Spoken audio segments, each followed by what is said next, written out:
There's no fucking way a boy like you owns this car legally. Officer Bradley Jenkins slams his baton against the Mercedes G-Wagon's windshield, the crack echoing through Arlington's wealthy neighborhood. Get your criminal ass out! Now! Darius Washington, impeccably dressed, maintains perfect composure despite the verbal assault. Officer, what's the reason for this stop? The reason? Jenkins yanks the door handle violently. A street thug driving a $150,000 car is my legal basis. This piece of shit is stolen. I'm not a thug, you're a fucking criminal. Jenkins draws his weapon, pointing it at Darius's chest. Coffee shop patrons gasp, phones recording frantically. Hands up! This car's either stolen or bought with your drug dealer money. Darius raises his hands with military precision, voice steady as steel. Sir, I have complete documentation proving legal ownership. Jenkins spits directly on the hood. Bullshit fake papers. You parasites always have fake papers. He screams into his radio. Unit 47, need immediate backup. Armed suspect with stolen luxury vehicle. What Jenkins doesn't know is that he just made the biggest mistake of his career. The Mercedes G-Wagon gleams under the afternoon sun, its black paint reflecting the faces of shocked onlookers. This isn't just any luxury vehicle. It's a $150,000 statement that someone like Darius Washington, in Officer Jenkins's twisted worldview, has no right to own.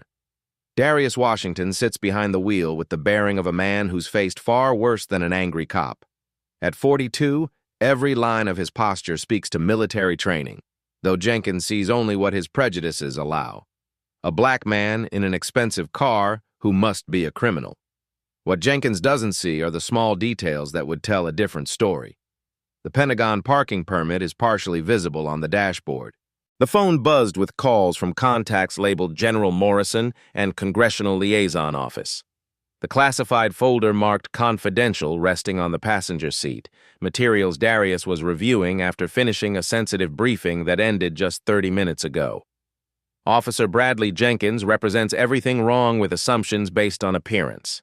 8 years on the force, 35 years old, drowning in child support payments while driving a Honda Civic with 200,000 miles. Every day he patrols this affluent Arlington neighborhood, watching wealthy residents come and go, his resentment building like pressure in a cracked pipe. The coffee shop sits strategically near the Pentagon, a regular stop for military personnel and government workers grabbing caffeine between classified meetings. On any given day, colonels, generals, and defense contractors frequent this exact location. But Jenkins sees only what he wants to see. Among the gathering crowd, several key witnesses position themselves without knowing they're about to document history. Margaret Stevens, a retired teacher walking her dog, stops to observe with growing concern. Tyler, the young black barista visible through the coffee shop window, watches with recognition. He's served Darius dozens of times over the past months, always polite, always professional, always paying with military ID for the discount. Most importantly, Captain Rebecca Torres sits at a corner table inside, also in civilian clothes. She recognizes Darius immediately as a Pentagon colleague, but chooses to remain observant rather than intervene, instinctively understanding that her testimony might prove crucial. Her phone is already recording. Jenkins runs the license plate through his system, his confidence unwavering even when it comes back clean, registered to D. Washington at a prestigious Arlington address. In his mind, this only confirms identity theft. Another piece of evidence in what he's convinced is an elaborate criminal operation. The vehicle search reveals items that should give Jenkins pause. Military medals in the glove compartment, including decorations most officers would recognize as significant. But prejudice acts like a filter, transforming genuine achievements into stolen valor props purchased online. Real soldiers don't drive cars like this, Jenkins announces to the crowd, holding up a silver star. They buy this junk on Amazon to impress people. Darius watches his military honors, earned through blood and sacrifice in Afghanistan, being mocked by a man who's never faced anything more dangerous than a traffic stop gone wrong. His training keeps him calm, but inside, the irony burns. These medals represent moments when he saved American lives, possibly including relatives of the very people now watching his humiliation. Officer Sarah Carter arrives as backup, 6 months on the force, immediately sensing something wrong with the situation. Her father served in the military, teaching her to recognize the bearing, vocabulary, and controlled responses that mark a fellow service member. Unlike Jenkins, she begins documenting everything carefully, her instincts screaming that this stop is spiraling toward disaster. The crowd grows as word spreads through the neighborhood. Phone cameras multiply, creating a digital record that will soon reach millions. Social media posts begin appearing with hashtags that will trend within hours. #Justice for Darius and #Respect our heroes, though no one yet knows why those tags will prove so prophetic. Jenkins's radio crackles with increasing urgency. Dispatch questions the need for additional units. Supervisor requests justification for the prolonged stop, but Jenkins, drunk on his own authority and convinced of his righteousness, doubles down on his assumptions. "We got ourselves a major case here," he announces into his radio. "Stolen luxury vehicle, fake military documents, probably part of a larger identity theft ring." What Jenkins doesn't realize is that every word is being recorded, every action documented, every assumption about to be proven devastatingly wrong. The man he's humiliating didn't steal this car. He earned it through 20 years of military service, paid for it with combat pay earned in war zones where he risked his life protecting the very freedoms Jenkins claims to uphold. The setup is complete. A decorated war hero about to be destroyed by systemic prejudice, witnessed by dozens, recorded for posterity, with evidence mounting that will soon reveal the truth in the most spectacular way possible. But first, the situation must get much, much worse. Jenkins's confidence reaches dangerous levels as more patrol cars arrive, their red and blue lights painting the upscale neighborhood in crime scene colors. What started as a routine traffic stop has mushroomed into a full-scale spectacle, with 4 officers now surrounding the Mercedes and a crowd of nearly 30 onlookers documenting every moment on their phones. "Step away from the stolen vehicle," Jenkins shouts, his voice carrying the authority of someone who believes he's about to make the career-defining arrest. "Hands behind your back! You're under arrest for grand theft auto!" Darius complies with military precision, his movements controlled and deliberate. 20 years of training in high-stress situations kicks in automatically. Hands visible, no sudden movements, respectful compliance with lawful orders. This only infuriates Jenkins further, who interprets professional composure as arrogant defiance. "Look at this guy," Jenkins announces to his fellow officers, loud enough for everyone to hear. "Acting all calm and superior. Thinks he's better than us honest cops who actually work for a living." The vehicle search intensifies into systematic destruction. Jenkins tears through the glove compartment like a man possessed, scattering documents across the pavement with theatrical fury. Insurance papers, registration documents, maintenance records, all dismissed as sophisticated forgeries before he even examines them properly. When he discovers the Medal of Honor nestled in its presentation case, Jenkins's eyes light up with the fervor of a prosecutor finding the smoking gun. He holds it up like a trophy, turning toward the crowd and the news camera that's just arrived. "Amazon Prime delivery, folks," he calls out to the crowd, his voice dripping with sarcasm and contempt. "Instant war hero. Just add water and boom, you're a decorated soldier." The genuine military decoration, earned when Darius saved 30 soldiers from a Taliban ambush in Kandahar province, became a prop in Jenkins's racist theater. Several veterans in the crowd shift uncomfortably, recognizing the medal's distinctive design and understanding its significance even if Jenkins chooses ignorance. Margaret Stevens, the retired teacher walking her dog, approaches Officer Carter with growing concern. Her decades of experience dealing with troubled situations compel her to speak up. "Excuse me, officer, but I've seen this gentleman here many times over the past months. He's always been completely respectful and professional." Jenkins whirls on her with the fury of someone whose narrative is being challenged. "Ma'am, step back immediately.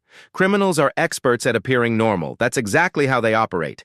They study normal behavior, then mimic it to blend into decent communities." His dismissal of community testimony reveals the depth of his prejudice. No amount of character witnesses will penetrate his predetermined conclusions about who Darius must be based solely on his appearance. The classified folder becomes Jenkins's next target for destruction. He dumps the contents carelessly on the hood, sensitive Pentagon briefing materials scattering in the wind like confetti. Darius watches helplessly as documents marked top secret and congressional eyes only flutter toward storm drains, their contents potentially compromising ongoing national security operations. Fake government papers, Jenkins declares with absolute certainty, picking up a briefing document marked for tomorrow's Senate Intelligence Committee hearing on counterterrorism operations. Probably downloaded these templates from some government website. These people think if they make something look official enough, we'll just believe their lies. The irony cuts deep. Jenkins is destroying actual classified materials while claiming they're fake, potentially committing federal crimes while accusing an innocent man of the same. Tyler, the young black barista who's been watching through the coffee shop window, finally exits the building, unable to remain silent anymore. His hands shake slightly as he approaches, understanding the risk he's taking, but compelled by conscience to act. "Officer, I need to tell you. I've served that customer dozens of times over the past 6 months. He always shows military ID for his veterans discount. He's never caused any trouble, always polite, always tips well." Jenkins spins toward Tyler with escalating aggression, his face flushed with anger. "And you're gonna vouch for a car thief? Maybe you're part of this whole operation too. Should I be checking your background for warrants?" The threat hangs in the air like a loaded weapon. Tyler steps back instinctively, recognizing the danger of challenging Jenkins's narrative while black in front of an increasingly hostile cop whose prejudices are spiraling out of control. Officer Carter, the rookie with military family background, pulls Jenkins aside, her voice low but urgent. "Brad, something feels really off about this whole situation. His bearing, his responses, the way he carries himself. My father spent 25 years in the Army and taught me to recognize military bearing. This guy has it." "Your dad was probably fooled by stolen valor frauds too," Jenkins snaps dismissively. "These criminals are sophisticated now. They study real soldiers, copy their mannerisms, and learn the lingo. It's all part of the con." Chen's documentation becomes more detailed and thorough, her instincts screaming that she's witnessing a massive mistake in progress. She photographs the scattered military decorations, the spilled classified documents, the growing crowd of horrified witnesses, creating a comprehensive record that will prove crucial in the coming investigation. Jenkins discovers Darius's Pentagon access badge in his wallet, a high-security credential that requires extensive background checks and clearance verification. Instead of pausing to verify its authenticity through proper channels, he waves it triumphantly toward the news camera. "Look at this evidence. Fake Pentagon credentials. This is a major federal crime in progress, folks. We're talking identity theft, stolen valor, possession of classified materials, and fraud. This guy's looking at 20 to life in federal prison." Reporter Sarah Kim, originally dispatched to cover a routine Pentagon press briefing, realizes she's stumbled onto something much bigger and potentially more significant. Her camera captures Jenkins's every word, his triumphant posture as he systematically humiliates a man who hasn't resisted once throughout the entire ordeal. The crowd's mood shifts perceptibly from curiosity to horror as Jenkins's behavior becomes increasingly unhinged. Many continue recording on their phones, creating a comprehensive digital record that will soon explode across social media platforms. Others attempt verbal intervention, only to be aggressively warned away by Jenkins. "Ladies and gentlemen," Jenkins announces like a carnival barker reveling in his moment of fame, "you're witnessing real police work in action. This is exactly what happens when sophisticated criminals try to infiltrate decent neighborhoods with their stolen goods and elaborate fake identities." Darius's confiscated phone buzzes incessantly with calls from Pentagon security offices, General Morrison's direct line, congressional staffers wondering why he missed his scheduled security check-in, and Defense Department liaisons trying to coordinate tomorrow's testimony. Each ignored call represents a growing crisis that Jenkins can't begin to comprehend. Jenkins glances at the caller IDs and laughs with genuine amusement. "Look at this criminal mastermind. He's got fake Pentagon numbers programmed into his phone.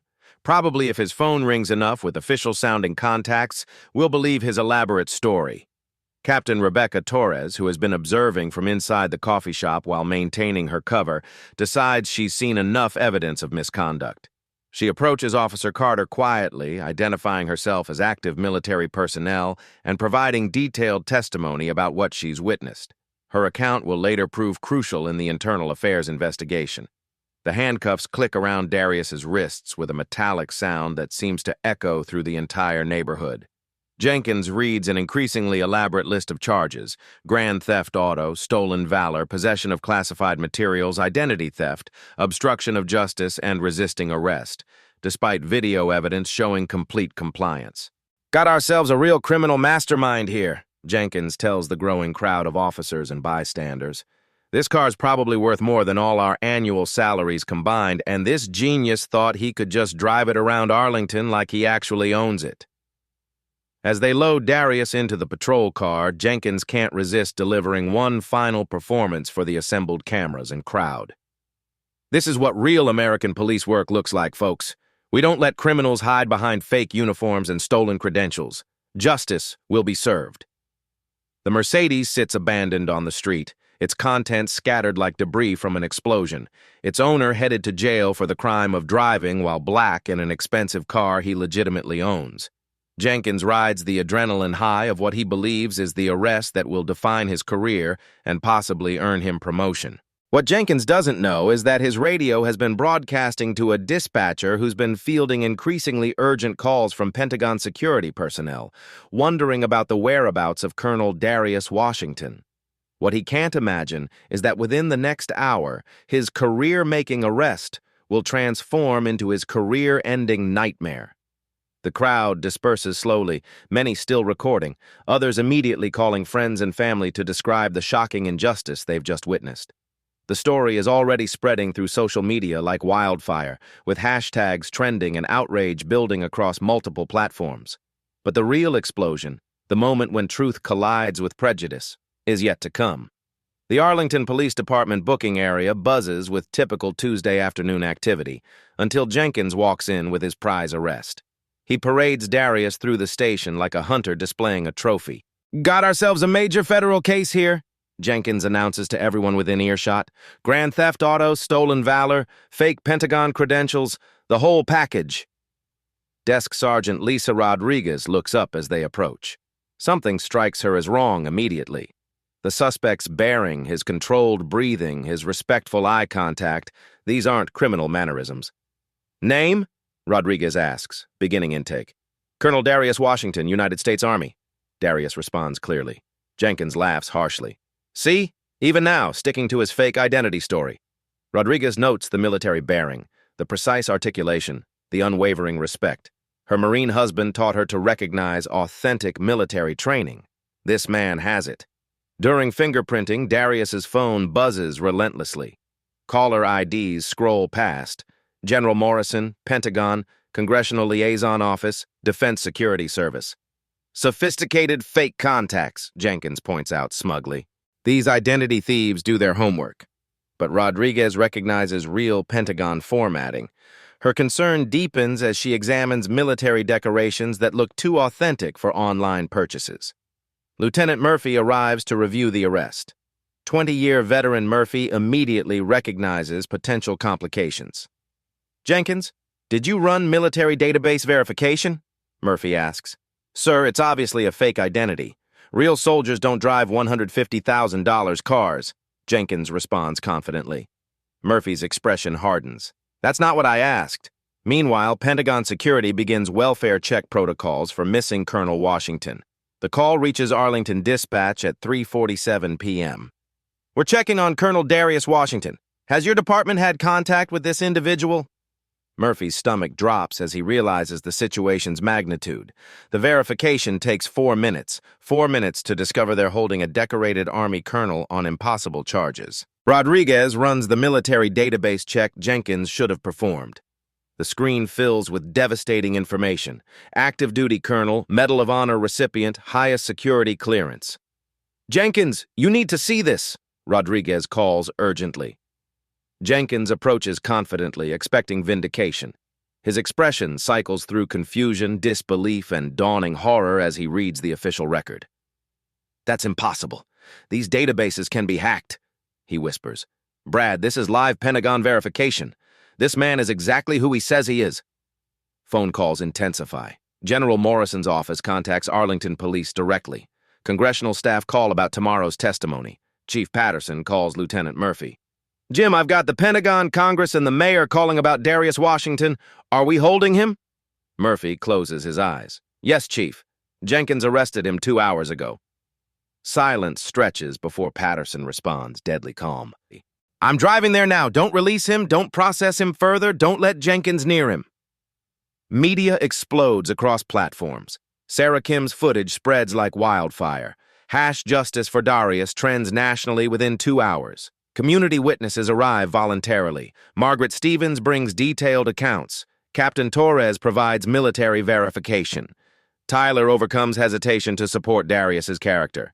Evidence mounts like an avalanche. Radio logs, witness statements, military verification, everything contradicts Jenkins' narrative while confirming Darius's identity and credentials. The final blow? Pentagon releases Darius's official schedule showing classified briefing 30 minutes before the stop, briefing for tomorrow's congressional counterterrorism testimony. As sunset approaches, Arlington police faces a crisis that will redefine law enforcement interactions with military personnel. Jenkins sits in Murphy's office, still insisting his arrest was justified, unaware his career ended when he profiled a war hero. The reckoning approaches. Chief Patricia Patterson's unmarked Crown Victoria screeches into the station parking lot at 4:32 p.m., emergency lights flashing. She storms through the front doors with purposeful fury. Where is he? Patterson demands, her voice cutting through station chatter like a blade. Lieutenant Murphy approaches with the expression of a man walking to execution. Chief, he's in holding cell 3, but Jenkins insists. I don't give a damn what Jenkins insists, Patterson snaps. I just spent 20 minutes on the phone with General Morrison, the Senate Intelligence Committee, and the Secretary of Defense. The station falls silent. Every officer stops, gravity finally penetrating. Jenkins emerges from Murphy's office, clinging to delusions. Chief, I can explain. This guy's running a sophisticated con. Fake military credentials, stolen luxury vehicle. Patterson whirls on him with volcanic fury. Shut your mouth, Jenkins, right now! She storms toward holding cells, heels clicking like gunshots. Behind bars sits Colonel Darius Washington, reading calmly with the dignity of someone who's endured worse. Colonel Washington, Patterson says, suddenly respectful. I am Chief Patricia Patterson, and I owe you the deepest apology in law enforcement history. Darius looks up neutrally. Chief Patterson, I assume someone verified my credentials? Sir, General Morrison is extremely concerned about your welfare and tomorrow's congressional testimony impact. The words hit Jenkins like physical blows. Congressional testimony. General Morrison. Reality finally breaks through his denial. But the car, Jenkins stammers. People like him don't. Patterson turns with controlled fury. People like him, Jenkins? Medal of Honor recipients? The officer who saved 30 soldiers in Afghanistan? The man who earned combat pay while you wrote traffic tickets? The scattered classified folder sits reassembled, each document Pentagon verified. The briefing details counterterrorism operations so sensitive that Darius's detention triggered national security protocols. The car was purchased with cash, Jenkins. Combat pay bonuses from 3 deployments to Afghanistan and Iraq. Every dollar earned protecting the freedom you used to humiliate him. Rodriguez approaches with complete military verification. 20 pages reading like an American hero's biography. Medal of Honor, Silver Star, Purple Heart, Bronze Star. 20 years culminating in a Pentagon Congressional Liaison assignment. The Pentagon parking permit you dismissed requires highest security clearances. The military ID needs biometric verification and 18-month background investigations. Jenkins's face cycles through emotions. Confusion, disbelief, recognition, devastating realization. The man he humiliated isn't just innocent. He's everything Jenkins pretended to be. The ignored phone calls weren't from criminals. Pentagon security wondering why a colonel missed classified briefing. Congressional staff concerned about national security testimony. General Morrison seeking his trusted officer. Chen enters with complete documentation, photographs showing systematic destruction of legitimate government property, classified documents scattered, military decorations trampled. A war hero was forced to kneel while racist cop performed for cameras. Captain Torres arrives in full uniform, silver oak leaves catching light. Ma'am, Captain Rebecca Torres, Pentagon Intelligence. I witnessed everything. Colonel Washington maintained perfect military bearing throughout detention. The impounded Mercedes shows a clear title under Washington's name, Current Insurance. Legitimate loan documents from Navy Federal Credit Union, the nation's largest military financial institution. Jenkins, do you understand? You arrested a sitting colonel preparing congressional testimony, destroyed classified materials, violated a Medal of Honor recipient's civil rights, created an international incident. The media explodes with truth. Sarah Kim's story breaks nationally. Police arrest war hero preparing congressional testimony, stolen luxury car actually combat pay purchase. Social media erupts. Respect our heroes trends globally. Veterans express fury. Active duty soldiers post tributes. Congressional representatives demand investigations. Jenkins sits stunned as his worldview collapses. The man he assumed criminal based on skin color is everything Jenkins wished to be. A genuine hero earning respect through sacrifice. The Mercedes represents 6 months combat pay from Kandahar deployment, where he earned his Medal of Honor, saving American lives. Every dollar earned protecting the country you swore to serve. Irony cuts deep. Jenkins, struggling financially, attacked someone who legitimately earned success through ultimate sacrifice. The luxury he resented was paid with blood spilled defending American freedom. Patterson unlocks the cell personally. Colonel Washington, you're free. Your property returns immediately. This department will fully investigate this unconscionable rights violation. Darius stands with bearing of someone who's faced Taliban and Congress equally. Chief Patterson, I appreciate your professionalism. I trust this leads to improved training. Even vindicated, he demonstrates the class Jenkins lacks. No revenge demands, no retaliation threats. Quiet confidence that justice prevails. Status reversal is complete and devastating. The man Jenkins humiliated for a luxury car earned it protecting Jenkins's freedom. The fake soldier proved more heroic than Jenkins could imagine. The arrested criminal is actually America's honored defender. Internal Affairs Captain Monica Walsh arrives at Arlington Police Department at 6:15 a.m. the following morning, her briefcase containing what will become the most damaging investigation in the department's 40-year history. A 20-year veteran known for surgical precision in misconduct cases, Walsh has never encountered evidence this overwhelming or consequences this severe. The conference room transforms into a war room within hours. Evidence boxes line the walls, body camera footage, dash cam recordings, civilian phone videos, witness statements, Pentagon communications, and classified documents that Jenkins destroyed. Each piece tells the same devastating story of systematic racial profiling and professional incompetence. This investigation involves potential federal civil rights violations, destruction of classified materials, and interference with congressional testimony. Walsh announces to her assembled team of 3 investigators, 2 evidence technicians, and a federal liaison. We're not just examining police misconduct, we're documenting what may be criminal behavior with national security implications. The digital reconstruction begins immediately, requiring sophisticated technology to synchronize multiple video sources. Body camera footage shows Jenkins's escalation from initial contact through arrest, every racist assumption and ignored protocol violation captured in high definition. Dashboard cameras provide wide-angle views of the crowd's horrified reactions and Darius's consistent compliance throughout the ordeal. Technical specialists create a comprehensive timeline using GPS data, radio transmissions, and cellular tower pings to establish precise chronology. The reconstruction reveals that Jenkins made his racial assumptions within 30 seconds of approaching the vehicle before any investigation or verification attempts. Officer Carter's documentation proves crucial beyond expectation. Her photographs and detailed notes create a minute-by-minute timeline that contradicts every element of Jenkins's arrest report. Her military family background allowed her to recognize authentic service member bearing, while Jenkins saw only racial stereotypes and economic resentment. Chen's professionalism during this incident may have prevented federal intervention, Walsh notes during her preliminary briefing. Her documentation shows textbook police work, while Jenkins violated nearly every departmental policy regarding traffic stops, suspect treatment, and evidence handling. The witness statements paint a devastatingly consistent picture of Jenkins's aggressive behavior escalating without legal justification. Margaret Stevens, the retired teacher with 30 years of educational experience, provides a detailed account of Jenkins' dismissal of community testimony and his escalating hostility toward anyone challenging his narrative. Tyler, the coffee shop barista, overcomes his initial fear to describe months of positive interactions with Darius that contradict every element of Jenkins's criminal profile.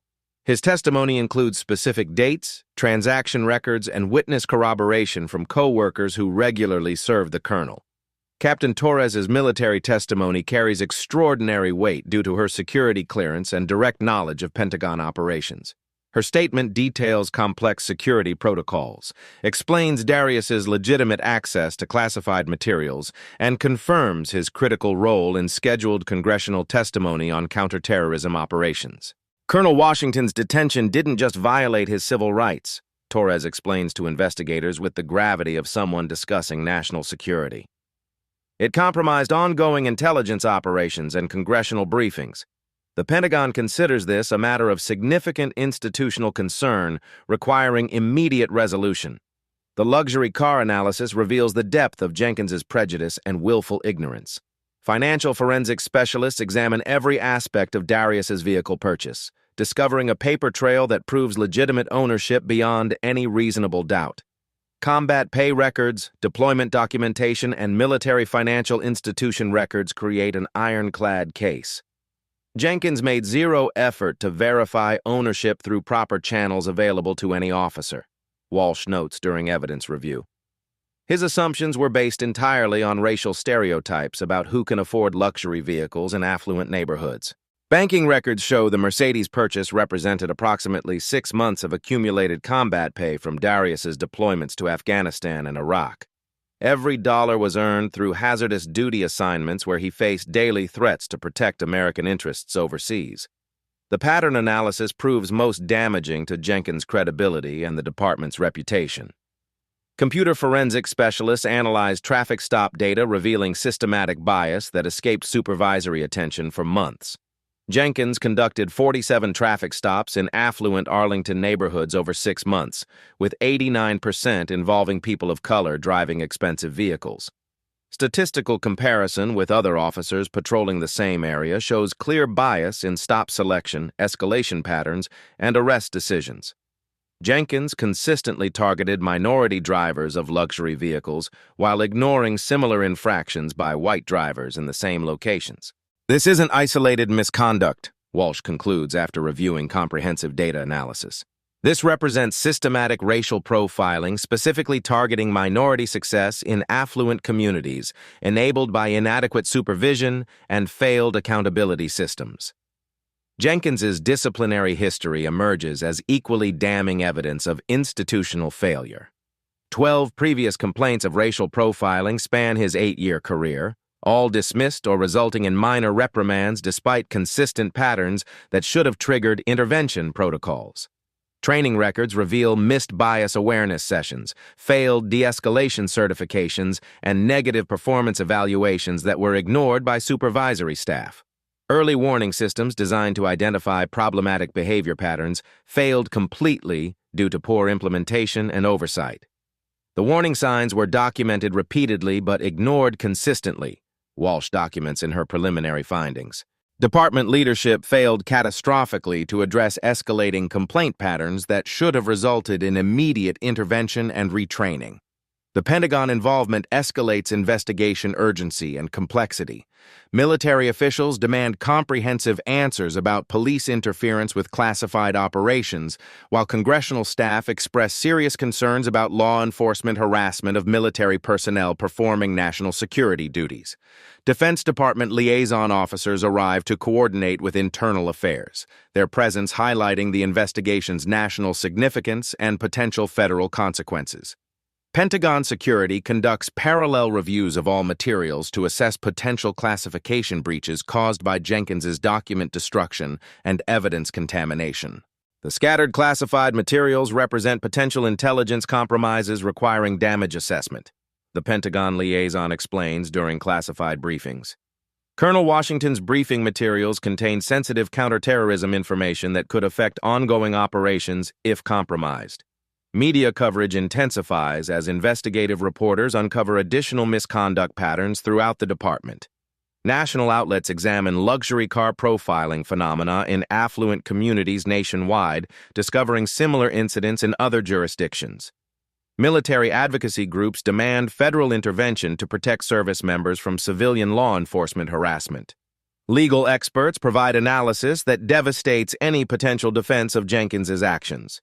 Police procedure specialists identify multiple policy violations and escalation failures that violate basic training principles. Use of force experts document unnecessary aggression against a completely compliant subject who posed no threat.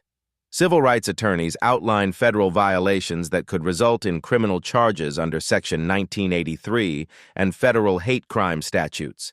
Constitutional law experts explain how Jenkins' actions violated 4th, 5th, and 14th Amendment protections in ways that could trigger federal intervention.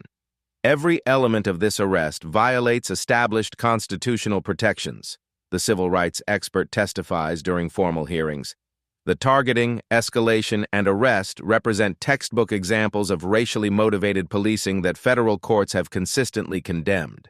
Jenkins's mandatory psychological evaluation reveals dangerous biases and stress factors that contributed directly to his catastrophic misconduct. Financial difficulties from recent divorce, child support obligations, and resentment toward wealth he cannot achieve created toxic prejudices that exploded during the Washington encounter.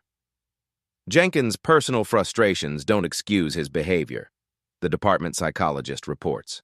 But they explain how racial bias combined with economic resentment and professional inadequacy to create this catastrophic incident that could have been prevented with proper intervention. The community impact assessment shows damage extending far beyond individual rights violations. Arlington residents express lost confidence in police professionalism and judgment. Business owners worry about department reputation affecting their establishments and customer safety. Military families question their security in civilian communities. This incident damaged relationships that required years to build, community liaison officers report during public hearings. Trust between police and residents, especially military families and minority communities, requires complete reconstruction through transparent accountability and comprehensive reform. Officer testimonies reveal department culture problems that enabled Jenkins' behavior for years. Colleagues describe his regular racist comments, his visible resentment toward Arlington's affluent residents, and his consistent pattern of targeting expensive vehicles driven by minorities. "We heard Jenkins make racist remarks regularly during briefings and patrol," one veteran officer admits during confidential testimony. "But nobody reported it officially because we thought it was just inappropriate talk, not actual behavior that would lead to this kind of incident." The federal investigation threat looms over every aspect of Walsh's comprehensive work. FBI Civil Rights Division personnel monitor investigation progress while considering independent federal intervention. Justice Department officials review all materials for potential federal charges against both Jenkins individually and department leadership collectively. Federal intervention remains a distinct possibility if local accountability proves insufficient, Walsh warns department leadership during emergency meetings. This investigation's thoroughness and resulting reforms will determine whether Arlington Police maintains operational autonomy or faces federal oversight. Evidence compilation creates an undeniable record of systematic failure at multiple levels. Digital evidence from dozens of sources provides comprehensive documentation. Consistent witness testimony from diverse community members supports every allegation. Military verification of the victim's credentials and status proves Jenkins's assumptions completely false.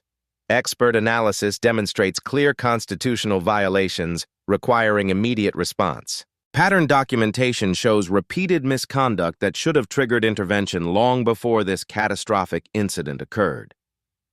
This case represents a complete breakdown of professional policing standards, Walsh concludes in her preliminary report. Individual prejudice combined with institutional failure and supervisory negligence created this preventable catastrophe that has damaged our department's credibility indefinitely. The Arlington Police Department conference room falls silent as Internal Affairs Captain Monica Walsh delivers her final report. 3 weeks of intensive investigation have produced a document that will reshape law enforcement accountability standards nationwide. Chief Patterson sits at the head of the table, her face grim as she reviews findings that spell the end of multiple careers. After comprehensive investigation involving 47 witness interviews, analysis of 16 hours of video evidence, and consultation with federal agencies, Walsh begins, this department finds Officer Bradley Jenkins guilty of gross misconduct, civil rights violations, and criminal behavior warranting immediate termination and federal prosecution referral. The charges read like a prosecutor's dream case: racial profiling, false arrest, destruction of classified materials, violation of civil rights under color of law, failure to follow departmental procedures, and conduct unbecoming an officer. Each charge carries detailed evidence that makes defense impossible. Effective immediately, Officer Jenkins is terminated with cause, Patterson announces. His pension is forfeited, benefits terminated, and this case is referred to federal prosecutors for criminal charges under Section 1983 of the Civil Rights Act. Jenkins sits in stunned silence, his lawyer frantically taking notes as his client's life disintegrates in real time. The federal charges could result in 10 years in prison, complete financial ruin, and permanent unemployability in law enforcement. The department-wide reforms announced simultaneously represent the most comprehensive policy overhaul in Arlington police history. Mandatory bias training becomes a monthly requirement instead of an annual suggestion. Body camera review protocols require supervisory examination of every luxury vehicle stop. Early warning systems receive complete technological upgrades with automatic intervention triggers. We're implementing zero tolerance for racial profiling, Patterson declares to assembled media. Any officer displaying bias will face immediate investigation and potential termination. This department will earn back community trust through actions, not words. The Civilian Oversight Board receives unprecedented authority, including subpoena power, independent investigation capabilities, and direct reporting to City Council. Community representatives will monitor complaint patterns, review use of force incidents, and ensure accountability measures function effectively. Officer Carter receives promotion to training supervisor, her professional conduct during the Washington incident demonstrating leadership qualities needed for departmental reform. Her new responsibility includes developing protocols specifically addressing military personnel recognition and luxury vehicle stop procedures. Chen's documentation and professionalism potentially saved this department from federal takeover, Patterson acknowledges. Her promotion reflects our commitment to rewarding excellence while punishing misconduct. The legal consequences for Jenkins extend beyond criminal charges. Federal civil rights lawsuit filed by Colonel Washington seeks monetary damages and consent decree mandating comprehensive reforms. The lawsuit names both Jenkins personally and the department institutionally for systematic failure to address known problems. This case will bankrupt Jenkins personally while costing taxpayers millions in settlements, the city attorney warns during closed session. His actions have created liability extending far beyond his individual misconduct. Congressional response proves swift and severe. The Senate Intelligence Committee schedules hearings specifically addressing police interference with military operations and national security personnel. Proposed legislation would create federal protections for military personnel facing civilian law enforcement harassment. Senator Richardson, chair of the Intelligence Committee, announces, "When local police can interfere with congressional testimony on national security matters, we have a systemic problem requiring federal intervention." The Pentagon establishes immediate response protocols for detained military personnel, creating direct communication channels between military command and local law enforcement. Future incidents involving military personnel will trigger automatic Pentagon notification and intervention procedures. Military advocacy groups celebrate the accountability while demanding broader protections. Veterans of foreign wars, American Legion, and Iraq and Afghanistan Veterans of America jointly call for federal legislation protecting military personnel from discriminatory policing. Colonel Washington's treatment represents an attack on everyone who served, VFW National Commander states. This accountability sends a message that military service deserves respect, not suspicion. The media coverage reaches international levels as the story becomes a symbol of American racial justice struggles. International outlets examine how a decorated war hero could face such treatment in the country he served. The story trends globally across social media platforms for weeks. Jenkins's personal consequences prove devastating beyond professional destruction. His ex-wife gains full custody of their children, citing his racist behavior incompatible with proper child rearing. Community ostracism forces him to relocate as local businesses refuse service and neighbors demand his departure. Jenkins has become unemployable in law enforcement nationwide, his attorney explains to potential employers. His actions have made him a liability no department would accept. The federal criminal case proceeds rapidly with overwhelming evidence. Video documentation, witness testimony, and expert analysis create prosecution cases requiring minimal preparation. Jenkins faces federal hate crime charges, civil rights violations, and obstruction of justice counts. Federal prosecutors announce, "This case demonstrates our commitment to prosecuting law enforcement officers who violate constitutional rights under color of authority. Justice will be served regardless of badge or uniform." Community healing begins through transparent accountability processes and regular police community forums. Monthly meetings between police leadership and residents address ongoing concerns while monitoring reform implementation. Trust rebuilding requires sustained effort over years. Arlington's luxury car profiling policies become a national model for other departments facing similar issues. Training protocols developed in response to the Washington incident spread to police departments nationwide through federal grant programs and professional associations. Arlington's reforms prove that accountability can drive positive change, police reform advocates note. This incident's consequences demonstrate that justice remains possible even in cases of egregious misconduct. The monetary settlement with Colonel Washington includes undisclosed damages plus consent decree mandating specific reforms with federal monitoring. Settlement terms require annual reporting on bias complaint patterns, use of force statistics, and community relations metrics. Colonel Washington returns to Pentagon duties while becoming a national symbol of dignity under pressure. His congressional testimony on counterterrorism operations proceeds successfully despite the detention's disruption. Military and civilian leaders praise his professional response to personal injustice. Colonel Washington's grace under extreme pressure demonstrates the character that earned him military honors, General Morrison states publicly. His response to injustice reflects the values our military defends. The systemic changes extend beyond Arlington as other departments examine their own policies for similar problems. Federal guidance documents cite the Washington incident as an example requiring preventive measures. Law enforcement training academies incorporate case study into bias awareness curricula. 6 months later, statistical analysis shows dramatic improvement in Arlington police community relations. Racial profiling complaints drop by 67%. Community trust surveys show gradual improvement. Military personnel report increased confidence in civilian law enforcement. Data proves that accountability drives improvement, research analysts conclude. Arlington's transformation demonstrates that comprehensive reform can restore community trust after catastrophic failures.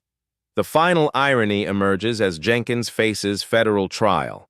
The man he assumed was criminal based on racial stereotypes proved to be everything Jenkins claimed to represent, a genuine American hero who earned respect through service and sacrifice.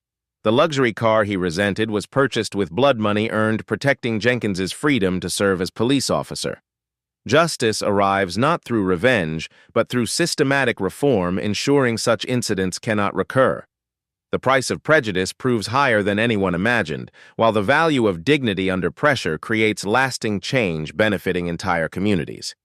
6 months after that fateful Tuesday afternoon in Arlington, the transformation seems almost miraculous. The coffee shop where Colonel Darius Washington was humiliated now displays a small plaque honoring military veterans, donated by community members who witnessed his dignity under fire. The parking spot where his Mercedes was surrounded by police cars has become an unofficial symbol of justice prevailing over prejudice. Colonel Washington continues his distinguished service at the Pentagon, his testimony to Congress having proved crucial in advancing counterterrorism legislation.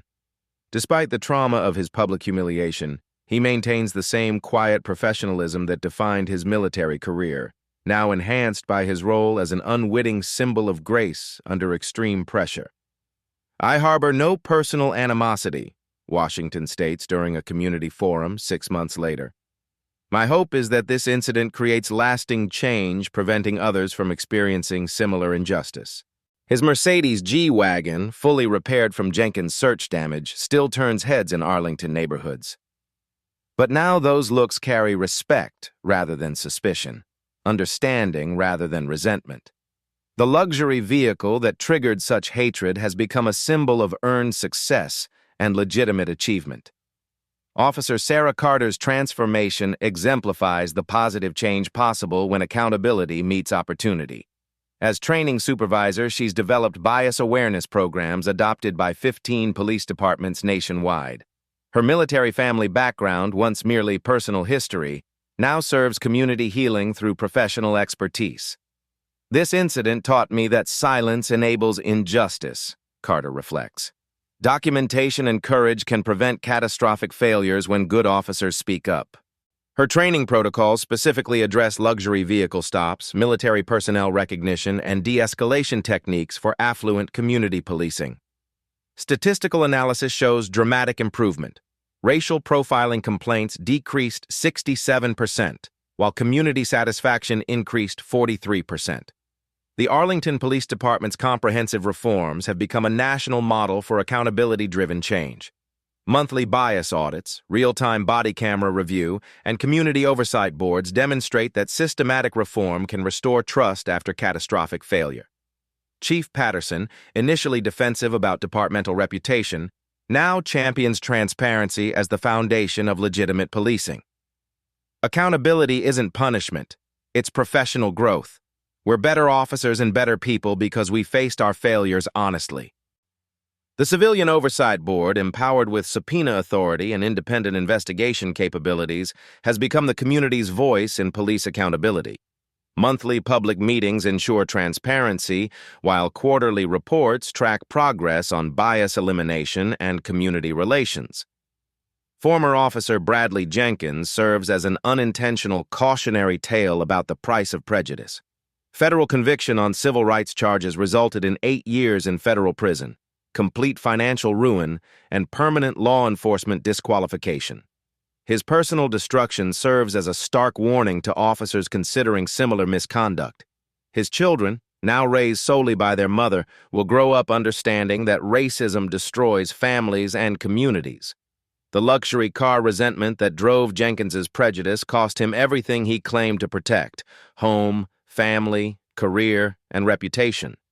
The broader community healing extends beyond Arlington's borders. Military families nationwide report increased confidence in civilian law enforcement following the accountability demonstrated in Washington's case. Veterans organizations cite the incident as proof that service members' rights will be protected through proper channels when violated. Congressional legislation establishing federal protections for military personnel during civilian police encounters passed unanimously, demonstrating bipartisan commitment to honoring military service. The Colonel Washington Act requires immediate military notification when service members are detained and establishes protocols preventing interference with national security duties. Pentagon police cooperation protocols developed after the incident have prevented similar situations in military communities nationwide. Direct communication channels between military commands and local law enforcement ensure rapid resolution of any future misunderstandings. The luxury car profiling awareness campaigns launched in affluent communities have sparked national conversations about economic bias intersecting with racial prejudice. Educational programs help community members recognize and report discriminatory policing while supporting legitimate law enforcement efforts. Social media campaigns using #RespectOurHeroes and #JusticeForColonel has evolved into ongoing advocacy for military veterans facing civilian discrimination. The hashtags now promote positive stories of military-civilian cooperation and community healing. Local businesses in Arlington embrace the transformation through veteran-friendly policies, military discount programs, and community forums promoting understanding between civilian and military populations. The coffee shop where Washington was arrested now hosts monthly military appreciation events. Margaret Stevens, the retired teacher who courageously spoke up during the incident, has become a community advocate for police accountability. Her witness testimony proved crucial in establishing the pattern of misconduct that secured Jenkins's conviction. Speaking up was frightening, but silence would have been a complicity, Stevens reflects. Citizens have a responsibility to support justice even when it's uncomfortable. Tyler, the young barista whose testimony supported Washington's character, completed his criminal justice degree and joined Arlington Police Department, bringing community perspective to law enforcement. His hiring represents the department's commitment to diversity and community connection. The national impact extends through law enforcement training programs incorporating the Washington incident as a case study in bias recognition and prevention. Police academies nationwide examine the investigation's findings to prepare future officers for professional, unbiased policing. Research institutions study Arlington's transformation as a model for accountability-driven reform. Academic papers examine how comprehensive investigation, transparent punishment, and systematic change can restore community trust after catastrophic failures. The statistical evidence proves lasting change is possible. Data shows sustained improvement in police-community relations, reduced bias complaints, and increased public confidence in law enforcement accountability. Numbers tell the story that rhetoric alone cannot convey. International attention continues as the Washington case becomes a symbol of American justice system's capacity for self-correction. Foreign media outlets cite accountability and reform as evidence that democratic institutions can address systemic problems when properly motivated. But perhaps the most powerful testament to change lies in everyday interactions between police and community members. Officers approach luxury vehicles with professional respect rather than suspicious assumptions. Military personnel feel confident that their service will be recognized rather than questioned.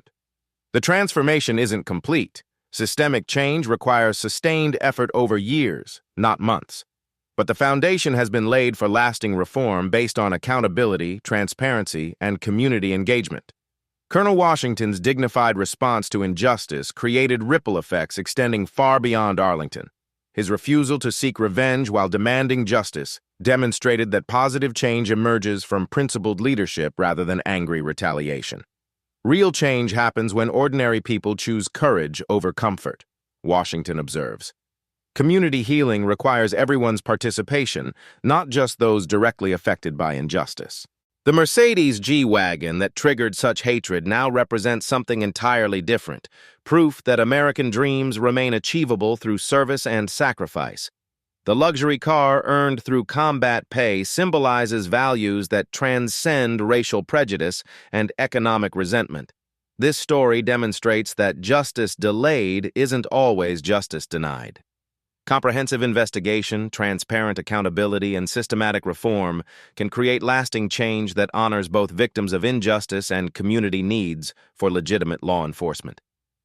Have you ever witnessed injustice and wondered whether speaking up would make a difference? Colonel Washington's story proves that individual courage, community support, and institutional accountability can transform tragedy into triumph, creating positive change that protects everyone's rights and dignity. Share this story if you believe in justice, accountability, and the possibility of positive change in our communities. Subscribe for more evidence-based investigations into how ordinary people create extraordinary change through courage, persistence, and unwavering commitment to justice. At Black Voices Uncut, we don't polish away the pain or water down the message. We tell it like it is, because the truth deserves nothing less. If today's story spoke to you, click like, join the conversation in the comments, and subscribe so you'll be here for the next Uncut Voice.